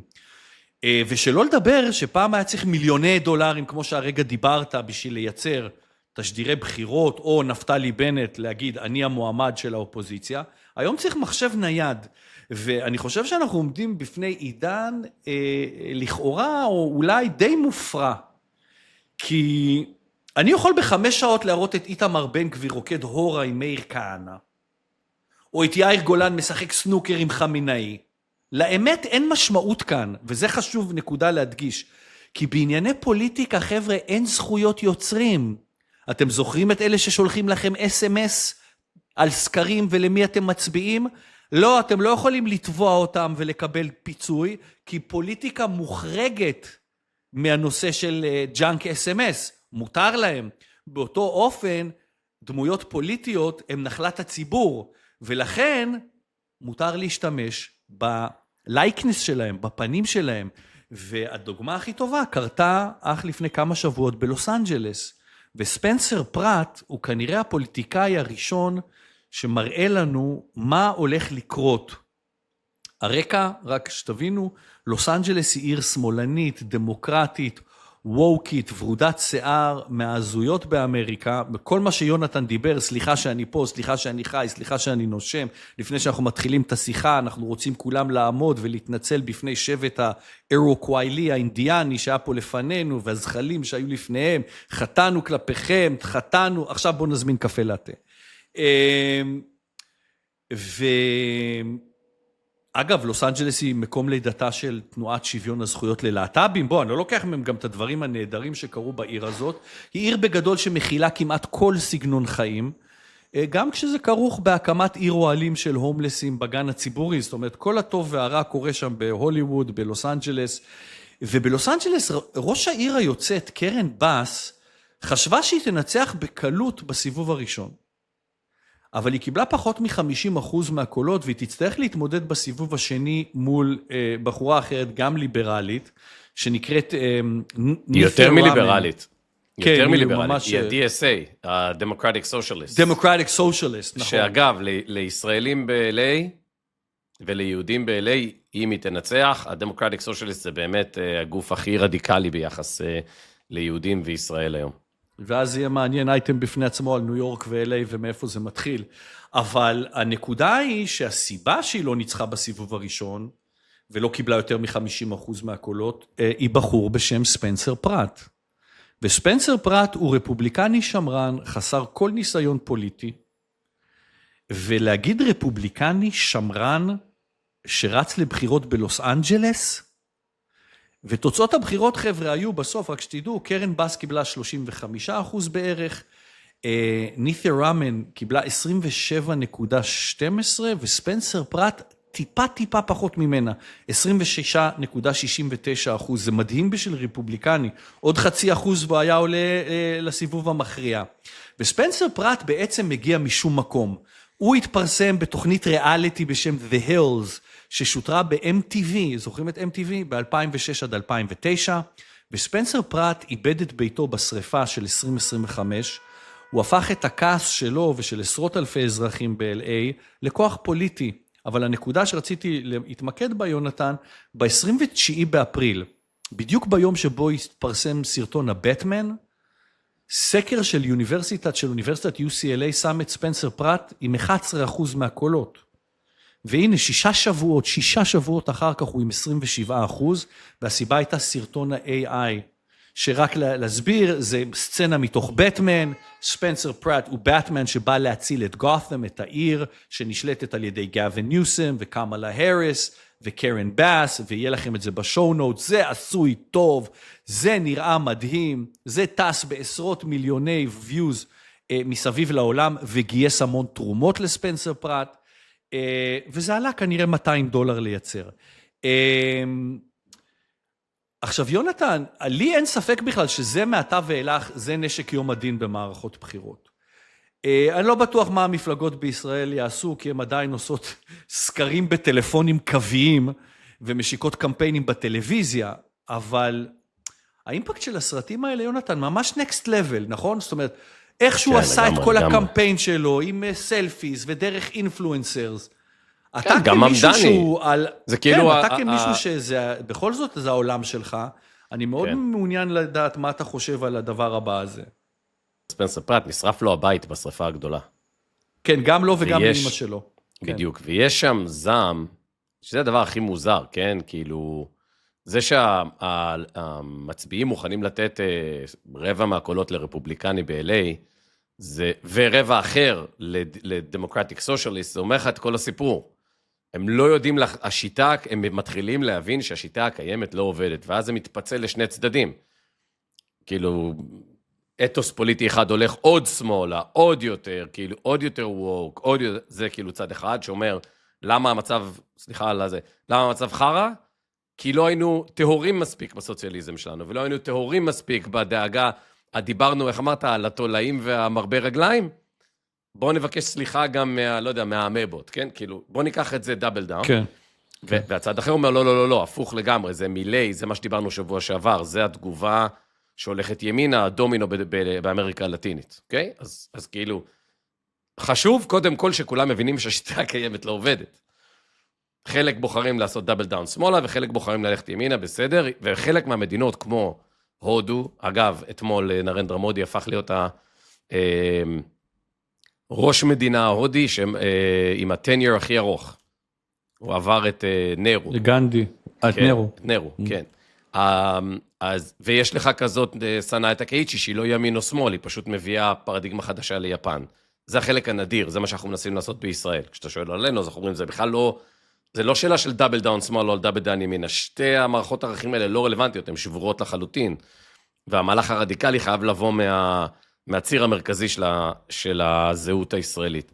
ולכן היא זהות של נכד מייסד. אתה יודע, קורא לנו דברים מדהימים, נגיד, עם ערבים ישראלים, שאומרים, אם 1948 היא לא אירוע חד פעמי, ואני מייסד של המדינה, בדור השלישי שלה, מדהים, אז אני יכול להגיד על עצמי שאני נכד מייסד. נכון. אני לא ערבי, אני לא זה, אני לא מוסלמי, מה זה משנה? אני נכד מייסד, זה שלי, זה מי שאני. אז זה רגע בצד.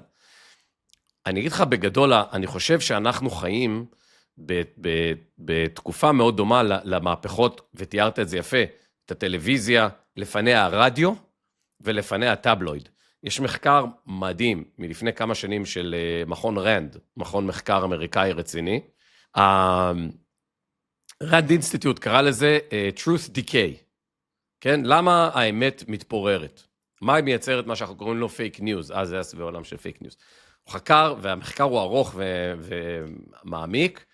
אפשר לקרוא את התקציר מנהלים שלו, 4-5 עמודים, הוא אומר את הדבר הבא. כל פעם בסייקל של 30-40 שנה, כשיש התפתחות טכנולוגית רדיקלית שמתווכת לציבור את המציאות, אנחנו נכנסים לסייקל פוליטי לא בריא, פופוליסטי, והקטע הלא נעים במחקר הזה, זה שבדרך כלל זה נפתר במלחמה גדולה. אז הוא מראה יפה שהטבלוידס בסוף המאה ה-19, מה שאנחנו מכירים פוליצר, כן, והרסט,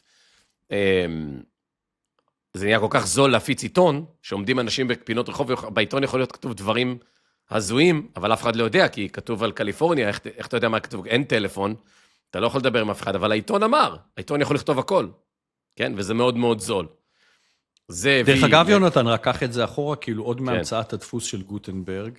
נכון. בעצם המצאת הדפוס הביאה ברחבי אירופה להמצאת הקריאה, 90% לא ידעו קרוא וכתוב, וברגע שאנשים לא ידעו קרוא וכתוב, ברגע שאנשים ידעו קרוא וכתוב, כבר לא היה צריך את הכמרים שיסבירו להם מה אלוהים אמר. ואלה שקוראים לבד מה אלוהים אמר, הם הפרוטסטנטים. ואלה שאומרים שלא תעיזו לפרש מה אלוהים אמר, רק אני יודע, הם הקתולים. אז כמו שאתה אומר, נכון, זה המדיה הראשונה, ביג טיים, טכנולוגיה, ביג טיים ששינתה את כל עולמנו. ואני חושב שאתה נוגע בנושא ממש מהותי, עם זה רציתי לסיים, הפעם אתה מציץ לי בנוטס, הטכנולוגיה היא אגנוסטית, אתה יכול להשתמש בה כדי לשבור את הכנסייה הקתולית, כן, כמו שתיארת בימי הביניים ובקצה, מדהים, וגם ב-AI אתה יכול להשתמש לדברים רעים, בסדר, ולקדם פייק, ואתה יכול גם להשתמש בו לדברים טובים, אז רגע נשים את זה בצד, הטכנולוגיה היא אגנוסטית, נסגור רגע את הטיעון ונוכל להתקדם לאייטם הבא. אז היה לך את הצהובונים, הם יצרו רמה מאוד גבוהה של פייק ניוז, גם באירופה, גם בארצות הברית, זה הגיע בקצה למלחמת העולם הראשונה. הטענה של המחקר של רנד, שהתופעה הבאה הייתה רדיו.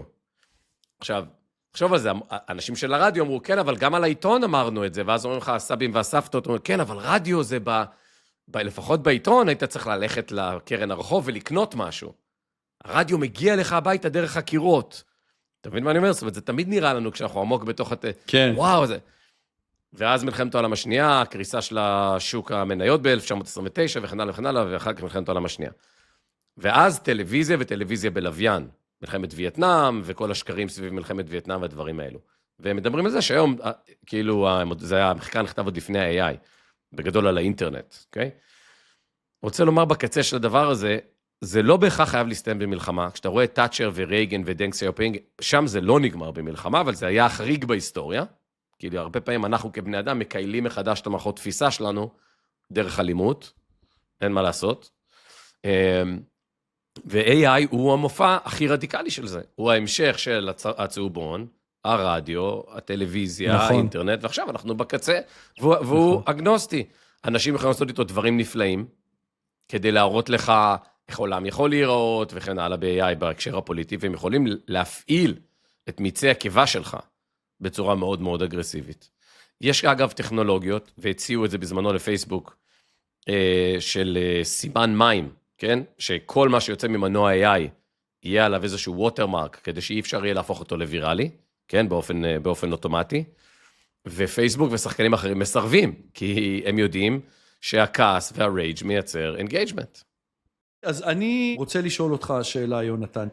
אם הייתי שואל אותך אם אתה מוכן שיהיו מצלמות ברכבת הקלה, מה היית אומר? תלוי למה. תלוי, כנראה אתה היית אומר תלוי. בדיוק, תלוי למה. אבל אם הייתי מציג לך את השאלה, יונתן, אתה מוכן שיהיו מצלמות ברכבת הקלה כדי למנוע מקרה שוד, ביזה, רצח, אלימות? זה קצת היה משנה אולי את התשובה. בשנות ה-90, עיריית ניו יורק עשתה סקר בקרב נוסעי הסאבווי, ושאלה שאלה פשוטה. האם תסכימו שנתקין מצלמות בסאבווי כדי למנוע פשיעה?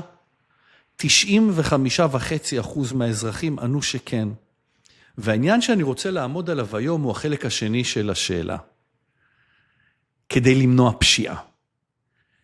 אנשים מוכנים לוותר על הפרטיות שלהם בחפץ לב, אם זה מוצג ככלי למנוע אלימות ופשיעה. אבל הכלים האלה, התשתית הזאת, אף פעם לא נשארת בייעוד המקורי שלה. בעצם השאלה היא לא אם המצלמות עובדות במניעת פשיעה, אלא מה קורה אחרי שהן עוזרות באופן לגיטימי למנוע את הפשיעה הזו. כי כשהמדינה בונה תשתית מעקב, השימוש המקורי שלה כמעט תמיד מתרחב. והסיפור של הסאבווי בניו יורק הוא רק דוגמה קטנה. כי הנה מה שקורה. בהתחלה באים ואומרים, אני מקים תשתית מצלמות כדי לתפוס רוצחים. כולם מסכימים. אחרי שנה, אם כבר יש מצלמות, למה שלא נאתר נהגים מסוכנים? נשמע הגיוני. אחרי שנתיים, למה שלא נמצא גם מעלימי מס? אחרי 5 שנים, למה שלא נאתר חייבי מזונות? אתם כבר מבינים את הכיוון. כל צעד בפני עצמו, כמו הצפרדע במים ההולכים ומתחממים, שהבנתי זה בכלל לא נכון, אבל כל צעד בפני עצמו נשמע סביר, ובסוף יוצא משהו שאף אחד לא התכוון אליו ביום הראשון. ויונתן, אתה יודע, הסכנה הגדולה היא בכלל, אוקיי, אני רוצה לשאול מה דעתך לגבי המדרון החלקלק הזה של אנחנו מוסרים את הפרטיות שלנו בשביל הגנה, אבל אז מגלים שזה עושה שימוש אחר לגמרי. אני יודע שיש לך דעה מוצקה בנושא הזה. תשמע, אני חושב שזה לב האירוע, האמירה מדרון חלקלק. כי כן. תמיד רגע שפתחת את הדלת לדבר הזה, אז אתה נתקע ואין תשובה האמת נחרצת. תלך למשל דוגמה. אתה קורא את הדוח של מריו דרגי, ששואל את עצמו למה אירופה לא תחרותית בדיגיטל. איך זה יכול להיות שב-15 שנה מ-2008, כלכלת ארצות הברית יצרה מאות יוניקורנים, לא מעט חברות שעלו מעל $1 טריליון שווי, הצמיחה בארצות הברית הייתה כזאת שהכלכלה שלה, שהייתה שווה לכלכלת אירופה פחות או יותר ב-2008, היא היום גדולה בכמעט 50%, ואחת המסקנות של הדוח היא רגולציה, שאחת מהנגזרות של זה רגולציה בתחום הפרטיות, מה שאנחנו מכירים בתור GDPR, כן? זאת אומרת, צד אחד הוא כזה, בעיקר בדיגיטל ובטכנולוגיה מפציעה, שהיא לא מתיישרת עם הפרטיות. ואז אם אתה שם חסמים דרקוניים בגלל טיעון המדרון החלקלק, אתה אומר, לא, לא, לא, לא, אני לא מוכן. נכון שעכשיו זה לטובת, לא יודע, מחירת פרסומות, אבל אחר כך הדאטה הזה ישתמשו בו, לא יודע מה, ארגוני ביון, והשטאזי וכן הלאה. ואז אתה לא מרוויח את היתרונות הכלכליים, אז מה אתה מעדיף להיות? בקריסה כלכלית, ועם כל הפרטיות שלך או לא? אני חושב שכל תרבות צריכה לקבוע את נקודת האיזון. אתן לך למשל מקרה שקרה לי בגרמניה. בגרמניה יש עדיין מיליוני אנשים שחיים עם תודעה אקטיבית. של שטאזי. כן, כן, כי השכן שלהם התגלה כסוכן של השטאזי, אתה מבין? במזרח גרמניה. או כי ההוא מהמכולת ברחוב למטה התגלה כזה שהיה מאזין לכל הבלוק בחדר צדדי לטובת השטאזי. אז אצלם אין תיקים רפואי, אין דיגיטציה רפואית למשל. אשכרה, אתה הולך... מה אתה אומר? כן, אתה מחזיק את הפולדר שלך עם הזה בבית, והולך איתו מרופא לרופא וזה. זה קצת השתנה היום, אחרי הקורונה, אבל בגדול, כשאנחנו ניסינו להיכנס לשוק הגרמני, זה היה אסון. וכל מי שדיברתם לך, ברור, אני מבין שעדיף שזה יהיה דיגיטלי, אני מבין שעדיף שהרופא יוכל לזה, ואתה אומר לו, אבל יש תקנות פרטיות, יש הצפנה, יש הרשאות, לא כל אחד יכול לראות את ה-MRI שלך. לא תודה, אני גדלתי בשטאזי. אלה הפוליטיקאים בגרמניה, כן? זה אנשים שהם היום נגיד בני 60, הם גדלו את שנות ה-10 שלהם במזרח גרמניה, תחת השטאזי. אז כן. יש היסטוריה ויש ערכים שהם לא אותו דבר בכל מדינה, איפה אתה שם את הגבול בדבר הזה.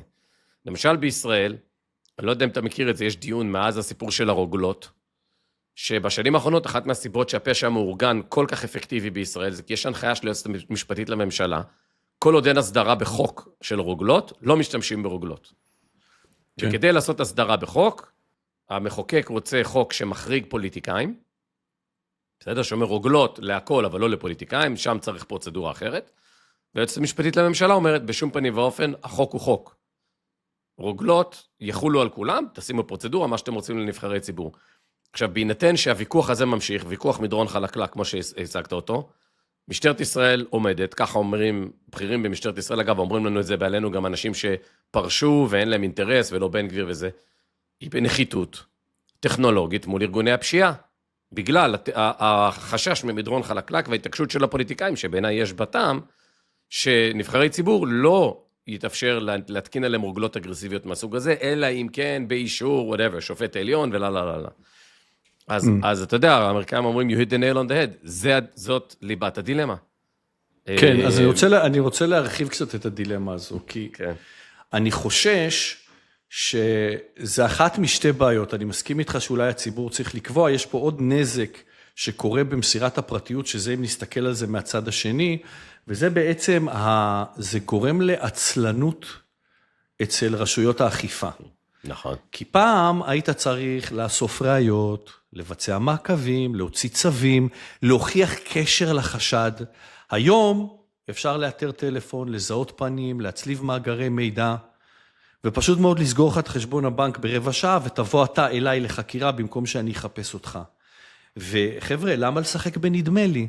אתם מכירים סין? שמעתם על סין? בסין יש מאות מיליוני מצלמות בכל מקום. והכל התחיל בהבטחה של סדר, ביטחון ויעילות. מעט מאוד סינים קמו בבוקר לפני 20 שנה ואמרו, אני רוצה לחיות במדינת משטרה שיעקבו אחריי. הם רצו מדינה בטוחה יותר. והיום בסין, חבר'ה, היום בסין, חצייה באור אדום, קנס של $3 ב-SMS. אתה מקבל SMS עם קנס, והתמונה שלך מופיעה על מסך ענק. עישון באזור אסור, קנס ב-SMS ופרסום שם שלך באינטרנט. חוב שלא שולם, חסימת טיסות ונסיעות ברכבת, בלקליסט. ועד 2019 כבר נחסמו 27 מיליון כרטיסי טיסה בסין, והסיבה שאין עדכון לנתונים האלה, כי ממשלת סין הפסיקה לפרסם אותם, כי הנושא הזה קיבל תשומת לב שלילית מאוד. ואם אתם חושבים שלנו במערב זה לא יקרה, אז הנה זה קורה, ואולי אתה יכול להתייחס גם לזה, יונתן. בארצות הברית חברה בשם Flock Safety, מתחילה לתפוס תאוצה כבר כמה שנים. המודל שלה מאוד פשוט, בואו, אנחנו פה כבר מומחי AI, אנחנו מבינים את זה. החברה מתקינה מצלמות חכמות, ברחובות, שכונות, כניסות לערים, חניונים, והמצלמות האלה, הם full on מצלמות לדאטאבייס, הן קוראות לוחיות רישוי, מזהות סוג רכב, צבע רכב, אפילו מאפיינים ייחודיים כמו מדבקות, פגיעות פח, או אביזורים חיצוניים על הרכב. ואם המשטרה מחפשת רכב שהיה קשור לשוד, או פגע וברח, היא יכולה להזין את הפרטים למערכת, לקבל תוך שניות ברשימה של כל המקומות שהרכב הזה תועד. אז במקום לחפש, היא פשוט שואלת את המחשב. עכשיו, עוד פעם, כשמדובר בגנב רכב חוטף או רוצח, רוב האנשים רוצים שהמשטרה תמצא אותו כמה שיותר מהר. המפרגנים, דרך אגב, טוענים שהמערכת של פלוק סייפטי כבר סייעה בפתרון של 700,000 עבירות בשנה בארצות הברית, ושכיום 10% מהפשיעה בארצות הברית המדווחת נפטרת בעזרת מידע שהמערכת הזאת מספקת. באוקלנד, קליפורניה, מדווחים על 11% בפענוח פשיעה אלימה. אבל מתחילת 2025, יונתן, וזה הצד השני, לפחות 30 ערים בארצות הברית ביטלו או לא המשיכו חוזים עם פלוק. לא בגלל כשלים טכנולוגיים, אלא כהחשש שזה פרופר הופך לתוכנת ריגול על אזרחים. האייטם הזה מעניין אותי, כי אני לא יודע מה דעתי. אני לא יודע איך למצוא את האמצע הזה. דרך אגב, מתחבר למה שדיברנו שבוע שעבר. הדמוקרטיה הליברלית היא נהדרת, עד שאני מפחד שהבת שלי לא תחזור מבית ספר, ואז הכל עף מהחלון, ובוא תשמור עליי, נשיא אל סלוודור. אני רוצה לחבר את זה לעוד שני פרמטרים, ואז להגיד מילה על הדילמה, כי היא לא דילמה שאפשר לפתור בקלות, כלומר זה ברור שזה דבר שהוא לא פתיר חד ערכית. תחשוב גם על השימוש למשל בעוד כלים טכנולוגיים. זה לא רק מצלמות עין נץ כאלה, בישראל יש דבר כזה שהתקינו מצלמת עין הנץ של המשטרה, שנועדה לתפוס רכבים, ופתאום במקרים שקשורים להעלמות מס וכאלה, אפשר לבקש, ויש פרוצדורה לאיך לקבל מידע וזה, ופתאום יודעים איפה היית, מתי היית, כמה היית, לפי לוחיות זיהוי שלך. תוסיף לזה פרמטרים לא סטטיים, כמו מצלמות, אלא רחפנים. אנחנו רואים היום בסין כבר התחלה של דיפלוימנט, של רחפנים בתנועה, שמצלמים את הטקסטינג בתוך המכונית. לא קבוע, לא כזה שאתה יודע איפה יש מצלמה, ואז אתה לא מדבר בטלפון ביד, אלא כזה שהוא פתאום יכול להופיע לך, רחפן כזה בפקק, שסורק את הפקק, כל מיני יכולת של שיטור, ואיסוף מידע שהוא לא סטטי, זה לא מצלמה שהיא קבועה. והנקודה השלישית פה אולי גם מה קורה עם המאגרי מידע, גילי. נגיד שאתה פלנטיר, או החברה שהזכרת, כן? זה לא רק אם כולם פרפקט, כולם בסדר, כל ההרשאות, אף אחד לא מחר מידע וכן הלאה. הגורם האנושי מושלם, מה שלא קורה. אבל עבריין או פושע, אתה יודע, חמור, עושה האק לתוך הדאטאבייס, ועכשיו, אתה יודע, לך תתמודד עם הדבר הזה.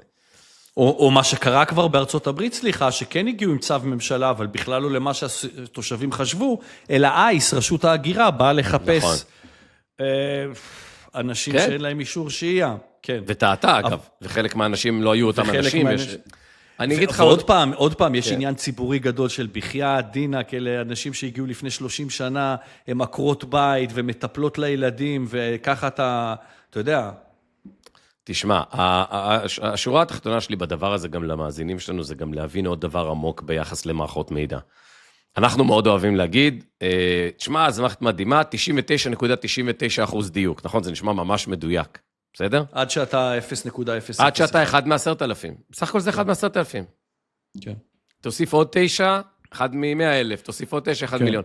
כשזאת מערכת שרצה על 300 מיליון איש, 1 ל-10,000 זה לא טוב. אם היא טועה ב-99.99, גם אם היא מערכת של 99.9999, אם היא מערכת שרצה על 100 מיליון איש, זה לא טוב. ולכן מערכות טועות, יש להן גרף טעות, טווח טעות. אני חושב ועם זה אני אסיים, ככל שהמצב יהיה יותר גרוע, אנחנו נהיה מוכנים לקבל מערכות כאלו. ולכן אם נחכה, אפרופו אל סלוודור, או ארגנטינה, או לוס אנג'לס, כן? אם נחכה ולא ונעשה דאבל דאון, ויהיה עוד מזריקים של סמים, ועוד הומלסים, בסוף יגיע הבן אדם, שיקבל מנדט לעשות סדר, והוא גם משתמש שיגיד, אני מעלה אותם על מסעית. נכון? לא, ואני עוקב אחרי כולם, כדי לסדר את זה, כי זה הדרך היחידה לעשות את זה. אז התשובה שלי לאיך לא להגיע לנקודות הקצה האלה, היא לטפל בדברים כשהם קטנים. ואז אתה לא מגיע לנקודת קצה אני הזאת. מסכים ואני שומע את הקו גם של הספר שלך וגם של התנועה שלך, ואני רוצה לחדד אותו, כי אני חשבתי על זה המון אתמול. אמרתי, מה זאת אומרת אייטם שאין לי דעה? זה היה משהו לפה, לשם. ובסוף הגעתי, דיברתי עם יוני על זה גם, בסוף הגעתי לזה, תשמע, זה יכול להיות רק דבר אחד. רק הכוח של העם, כמו שאמרת, לנהל את זה ולהחליט איפה הגארדריילס, איפה הפרמטרים, מה מותר ומה אסור, וזה מחזיר אותנו לדבר שאני חושב שהוא הכי חשוב במדינתנו האהובה, והוא נושא הקהילה. ברגע שהשכנים שלי, הקהילה שלי והסביבה שלי הם חלק ממה ששומר אותי בטוח, אני כבר לא צריך לקרוא למחשב, למשטרה, לרחפן ולמצלמה כדי להגן עליי. והדרך להגיע לקהילה תומכת ומגנה היא חינוך, חינוך, חינוך, והדבר שאנחנו כן יכולים לעשות וחייבים כולנו לעשות, זה מה שנקרא חשיבה first principles, להתחיל מההתחלה. ולהגיד, הילדים שלנו צריכים ללכת לבית ספר ב8, לחזור ב5, אחרי ארוחה חמה, אחרי שהכינו שיעורי בית, שהמורים שלהם סיימו ב10% העליונים של הלימודים שלהם באוניברסיטה, וכן, זה אומר לשלם 25, 26 אלף שקל לכל מורה, ותאמינו לי שה-26 אלף שקל האלה לכל מורה, זה הרבה פחות ממה שעולה להחזיק בן אדם בבית סוהר, מה שעולה לתת לו דמי אבטלה, או מה שעולה לעשות כל מיני תוכניות של לבנות קשרים במדבר, כדי שיהיה לו עבודה. בן אדם משכיל, בן אדם עם חברים, הוא בן אדם שלא בדיכאון, הוא בן אדם שלא צריך שירותי רפואה, הוא בן אדם ששומר על עצמו, הוא בן אדם שעושה עסקים, והוא בן אדם שמשלם מיסים. תודה לאל יונתן, שיש לנו גם בתנועה שלך, אחד המוטיבים המרכזיים, שאני אוהב אותו, ואני מקדם אותו בלי לשאול אותך, זה שביתה מה-1 לספטמבר. לא שביתה עד להודעה חדשה. אתה יודע מה, אם יצאת טוב מכל המלחמות האלה שעברנו בשנה האחרונה, שאנחנו ההורים כבר חסיני אש. אנחנו יכולים לטפל בילדים לבד. נתארגן בייביסיטרים בתוך השכונה, חדשות לך, שר החינוך היקר, מה שהבייביסיטר עושה בסלון עם עוד 4 ילדים, זה לא הרבה יותר גרוע ממה שיש אצלך היום במערכת החינוך. אני אסיים, ובאמירה פשוטה, לשבוע הבא אנחנו עושים כנס בכנסת, עם 150 פעילים שלנו שמגיעים להגיש לחלק מהשחקנים המרכזיים את תיק השביתה. וואו. ממש, כאילו, איך מנהלים את השביתה. ככה כסף זה עולה, זה מה שאנחנו נותנים להורים על כל יום שילד בבית ספר, שאין בית ספר, זה מה שאנחנו נותנים לרשויות המקומיות כדי שיפעילו, זה הפרייס טאג, זה הטאג מחיר, כדי שאפשר יהיה לשבת עם ארגוני המורים, ולנהל שיחה שהיא לא אלימה, והיא בלי סכנה. אתם רוצים לשבות, תשבתו, אני נערכתי מראש. ואתה צודק, וצריך לעבוד בזה. עכשיו, איזה רפורמה יאמצו? אותי זה פחות מעניין. אבל העיקר שנבין שהסטטוס קוו לא עובד 100 מיליארד שקל על חינוך. אבל לא, יונתן, וגם חשוב, יונתן, שנבין את התופעות המשניות והשלישוניות של הדבר הזה. זה אותו דבר שמתחבר לאייטם. ילד שהבית ספר טה, כן לומדים, כן אמא באה, צועקת על המורה, לא צועקת, נגמר. מה זה ילד מכניס טלפון לבית ספר? באיזה עולם אתם שמעתם על הדבר הזה? אתה מגיע לבית ספר, יש לך תא בכניסה בלובי, ואתה שם שם את הטלפון. נגמר הדיבורים, אתה חוזר הביתה ב5, תיקח את הטלפון, איזה שטויות, ילדים עם אייפונים בתוך הכיתה, באמת. טוב, בסדר. יונתן, אני מאוד מאוד מאוד גאה בך ובכם, ויצא לי להתחכך קצת עם התנועה הזאת. וואו, כן ירבו, אישר כוח, יפה מאוד. ובואו נהפוך פאזה יש לך משהו שעשה לך טוב השבוע שאתה רוצה לשתף אותנו? שמע, לי יש אחד קצר, זה האימוץ האורגני המטורף של הספר. ישבתי אתמול עם הבעלים של צומת ספרים, הוא אומר שהספר שבר את שיא המחירות ליום בודד בישראל אונליין, פשוט כי זה צומח אורגנית, כי אנשים שולחים, קוראים, שולחים לאנשים. חשבתי שתגיד פשוט כי אמרו בשולחן 4 סתם. קודם כל ברור, אבל השולחן הוא חלק מאוד משמעותי, כי אנחנו בעצם מדברים על הרבה מהנושאים שהספר עושה עליהם דאבל קליק. נכון. אבל בשבילי, למשל, היה לי כבר כמה פגישות, זו חוויה, זו פעם ראשונה שאני כותב ספר, ומוציא אותו לאור. זה היה מעניין, קראו לי כמה פעמים ב10 ימים האחרונים, שאני בא לפגוש מישהו, ונגיד כמה דקות לתוך הפגישה, אומר לי, אחי, תקתק, קראתי את הספר. כאילו חסכתי מעצמי חצי שעה בפגישה, אתה מבין מה אני מתכוון? איזה יופי. חוויה מגניבה, ממש. יופי, אני ממש שמח. לי עשו 2 דברים טוב השבוע, אחד גם כן מתקשר ישירות לפודקאסט. חבר'ה, תודה רבה לכל מי ששלח, לכל הזוגות עם האנדרואיד. אם אתם זוכרים שבוע שעבר, אמרתי שאני לקראת השקה של איזשהו מוצר, ומאוד מאוד הייתי שמח לנסיינים שבמגבלות הפיתוח כרגע, הם זוגות שלשניהם יש אנדרואיד. ריגשתם אותי, יש עשרות פונים, ואני מתנצל, חוזר לכל אחד ואחד מכם, רושם אתכם לבטא, מעדכן אתכם, שומר אתכם לקשר. תודה, אוהבים, באמת תודה. הדבר השני, יונתן, הוא באותו עניין, ואת זה שמעתי אתמול, ראיתי, שלחו לי פוסט באינסטגרם, מ-Friend of the Pod, סגן ראש עיריית תל אביב, אסף זמיר, שאתמול יוצא בהודעה יפהפייה לפי דעתי. עיריית תל אביב, אחרי המון עבודת מטה שנעשתה בשקט, שימו לב מה הם עשו. כל הדיור הציבורי שנמצא בחסות עיריית תל אביב ותחת אחריותה, יופנה מעתה ב100% לטובת העוסקים בהוראה. איזה יופי. עירייה לא בסמכותה להיות מדינתית, ממשלתית, תקציבית וכדומה, אומרת, אוקיי, מה שאני יכולה אני אעשה, ואסף זמיר מאוד ריגשת, הוא בא ואומר, כל הדיור הציבורי שלי הוא למורים, גננות, סייעות, שבאות מבחוץ, יהיה להם איפה לגור, הנחות בחניונים, הנחות במופעים, הנחות בקפה, אז זה חינם, מה שהעירייה יכולה לפנק, לחבק, לעטוף את המורים, האנשים הכי חשובים בחיים של הילדים שלנו, היא תעשה, וזה סוג של מרד חיובי וקריאת תיגר כל כך נכונה של רשות מוניציפלית. אז אסף, שפו, אתה יודע שאנחנו אוהבים אותך פה, כל הכבוד לך, מקווה שראשי עיריות אחרים גם יעשו את זה, ואולי יונתן זה באמת ידליק את נס המרד של מה שאנחנו מדברים עליו, שאם המדינה לא רוצה לחנך את הילדים שלנו, אז fuck you, ואנחנו נעשה שביתה ונחנך אותם לבד. ותראה גם... מדהים, כל הכבוד אסף. תראה כמה זה יפה מה שאסף עושה ומה שהעירייה עושה.